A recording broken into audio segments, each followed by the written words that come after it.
Time for Hot Takes or Toast. Question of the morning. Arizona State quarterback Sam Leavitt listed as doubtful to play against Utah.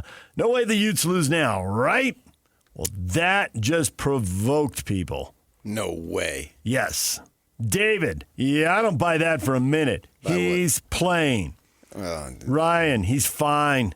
Dillingham's trying to play Scally, trying to get him to overcommit on the blitz. Well, yeah, but he would know by the time. By the time they hike the ball, you know who the quarter is. Yeah, he's going to know. Leavitt crawls out there on all fours so he can't be seen. Scrunches down, walks behind a big offensive lineman. Yeah. I think this is legitimate. And, maybe he can get healthy in the next couple of days. But you also got to get the other kid ready. It doesn't really change anything for the Utes. That's on the Devils. Whether it changes things for them, that's up to them.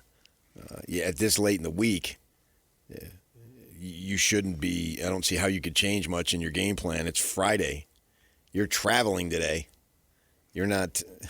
You're going to go through a walkthrough. You're not starting over with the preparation now. There's no time for that. And then tomorrow you'll have a walkthrough at the hotel. I used to see traveling with the college teams. I'd look out in the courtyard, and you'd be seeing teams going through walkthroughs. Yeah. You look out the window and you can literally see them there, and it's just it's brief and it's they don't. Bronco used to limit the amount of time that the assistants could have with the players on game day. He calls it, and he still uses the phrase "chasing ghosts." It's like if you haven't done the work by now, there's nothing more you can do, and so. That's how I used to hang out in the lobby sometimes, and I end up talking to assistant coaches a lot more on game day.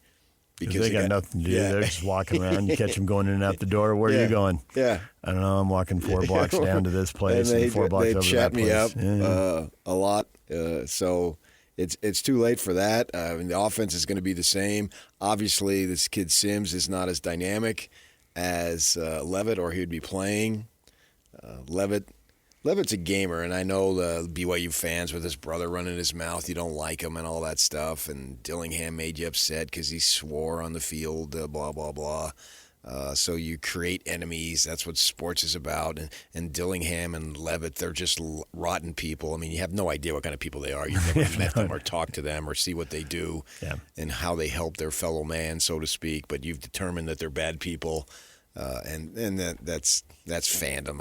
I've never really had that stuff, but the game plan I think would be the same. He's just not as good, but that doesn't change anything from Utah's perspective. Obviously, it changes nothing from the offensive perspective because those guys don't play offense anyway, right? Or defense, I mean. And I think that for the defense, the thing about this is that Sims can be a threat running, but so is Leavitt. So that Leavitt would be was like a dynamic threat, though. One of the big, right? But he's really good at that. But you're already prepping for it. It's not like it's a pocket passer and you haven't, considered the use of a spy or something like that if you need it, depending on how the game goes. And you very well could have won the game with Leavitt anyway. They were favored, so and it doesn't really matter in the grand scheme of things. You get this win from Utah's perspective that has zero effect on next week, and if you were to lose. So it just from a standpoint, I know if you're a Sun Devil fan, that's just it's a blow, obviously. But at the same time, he missed a game last year, and they still did what they did. Yeah, he missed a game, and they lost the game, and they won the conference anyway. Right. So and that's one loss. You got Texas Tech next week. I don't think the team's quite as good as it was last year, so that's why I picked them. I think I picked them 5th. But from a TV standpoint and all that stuff, and just you want from a fan standpoint, from me, I want everybody healthy. To have the best opportunity to have the best game. But this is football. They've caught breaks. They've been the victim of bad breaks. Speaking of both teams, you can remember Arizona came in, or no, it was the Bruins, and DTR didn't play that game, and the Utes hammered them. And okay, they took advantage of it. Great. Nobody remembers that in the long run. You've got 9 games, and then they'll have 7 more. Well, they'll have 6 more conference games, right? Because they've already played 2, and It doesn't really change anything. It's a blow for the Devils. It's a blow for the young man. But other than that, you just got to go out there and see what you can do. And certainly it has zero effect on the defense. And you could argue, well, maybe it does if ASU can't get anything going offensively. It clearly had an effect on Utah's defense late in the game. And those touchdowns that Texas Tech scored, they're nice window dressing, but they really had no bearing on the final outcome of the game. It was already decided Utah was going to lose that game by the time they had scored their couple of late touchdowns. The last two touchdowns. Yeah. The backup came in and scored on 3 straight possessions, and the first one turned a 3-point lead into a 10-point lead. And at that point, the game was over. That took the hope away. Yeah, it was gonzo. Yeah, that puppy was history at that point. And the thing ASU has going for him is Sims at least has played. He does have experience. It's not like they're running a true freshman out there. But Leavitt's a leader, and we, we heard, who did we talk to Arizona State 2 days ago? Chris Carter. And was talking about, why are they good late in the game? Well, the guy's a gamer, and he can make plays under pressure. Right. And that's probably what they lose with Sims. But it's not like they're running a 19-year-old out there. He's a sixth-year senior. Yeah, but he's a sixth-year senior, and it's not any good. Right, yeah. If he were even close to his good Hammond was the second-year player, redshirt freshman, and who would you rather have? Right, as it turned out, yeah. I don't know that they knew that when Hammond ran out there. They may have been holding their breath. They recruited him for a reason, but they don't know if he's ready for the moment. Whereas with Sims, you can say if he were in close to what Leavitt is, he'd be starting somewhere. Yeah. Once you go to your third school, there's like antennas go up. Yeah. And then he didn't leave. He could have left, but he didn't. Did nobody want him? Not for a starting job would be my guess. So my guess is somebody point? would take him. Right, but are you going to start? Stay here. You can keep running around all over the place and move again. Go to your fourth school to try to find a dream that isn't going to materialize? Clearly, Jeff didn't think that because he could have.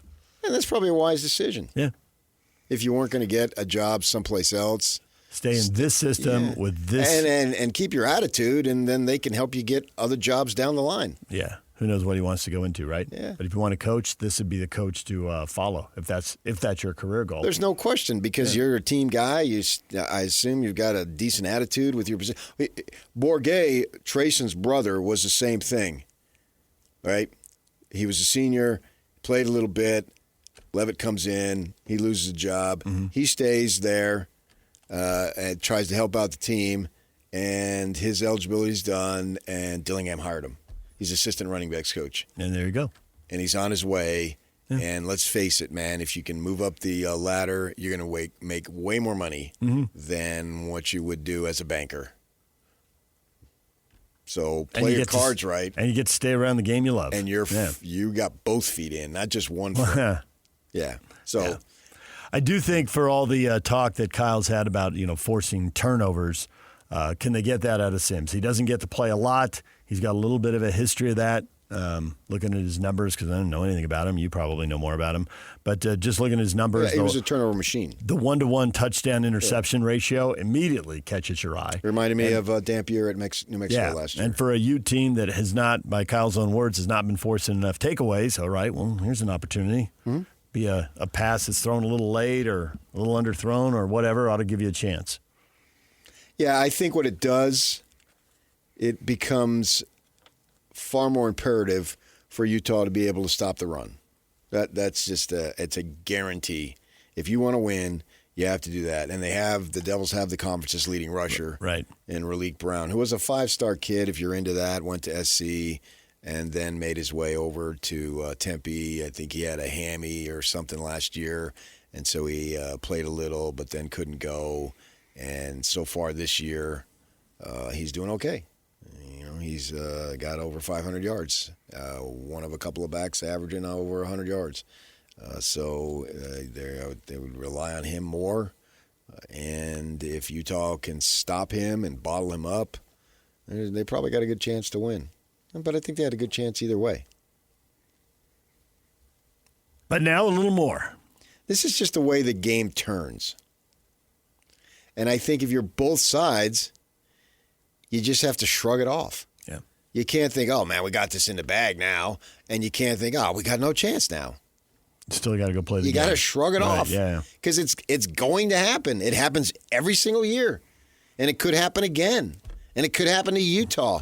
And if that happens, well, then Ficklin gets in and away you go. And you can't do anything about it. You just have, Majerus used to have this mindset of injuries. It's no matter who it was, it's like, okay, you're out. I'm done thinking about you. When they tell me you're back, I'll think about you then. Again. Yeah. Right? Because the games go on. It's like I said with the same thing with once the Retzlaff thing was there. Once the Retzlaff thing happened, boom, I get with the coaches, he's out. It's sad, it's unfortunate, but he's out. And everything turned to getting Bachmeier ready to go. Everything. That's the way you have to approach it, right? And that seemed like a major blow. And maybe it'll end up being a major blow. We don't know. But it looks like it's not going to be as big of a blow as we thought originally, possibly, because Grizzly Bears come in and he's doing fine. And we'll see as the tests pile up, as they literally face the toughest stretch of 6 games that they've ever had. I buy, A-Rod said that, and I 100% buy it, right? So with that in mind, they did what they did, and they got them ready to go, and the season goes on. The games come at you each week, and somebody every week is going to be out. It's the nature of things. Right. So I saw that news. I thought, oh, okay. But then you just got to shrug it off. The game's going to count. The final score will be recorded, and away you go. And whoever wins, great. If Utah were to lose, it would put them really behind the 8 ball. I think the Devils, everybody has a one-game mulligan, so to speak. So what they've got going is not over. Now, I don't know the level of severity. I don't know if he can play next week. Texas Tech next week. Or maybe they're looking at, hey, let's find a way to go 1-1. Yeah. And we'd rather take our chances at home. Because the reality is, if they went 1-1, that's good. Yes, because then they lose to Utah, who's already got a loss. Yeah. They've got a win over Texas Tech, so now Tech's got a loss. They got the tiebreaker over Tech because they beat them. And you just go from there. You got to get in the top 2 to get to the championship game. Right. So that might be some line of thinking, because you're not going to win them all. It just doesn't work that way. And so with that in mind, take our chances at home and get this young man healthier, and away we go. The line has moved, that's for sure. The people are gambling. 7 or 8 by now. It's 8.5. Yeah. Utah obviously. Utah by 8.5. You got to like if you bet earlier in the week. If you bet on Utah, if you bet on ASU earlier in the week. Right, obviously. Oh! Yeah. Yeah, but if you bet on Utah earlier in the week, you're thinking, sweet. It's got a little. For those folks, I mean, they have a different objective and agenda than the average fan does. DJ PK, it's 97.5, the KSL Sports Zone.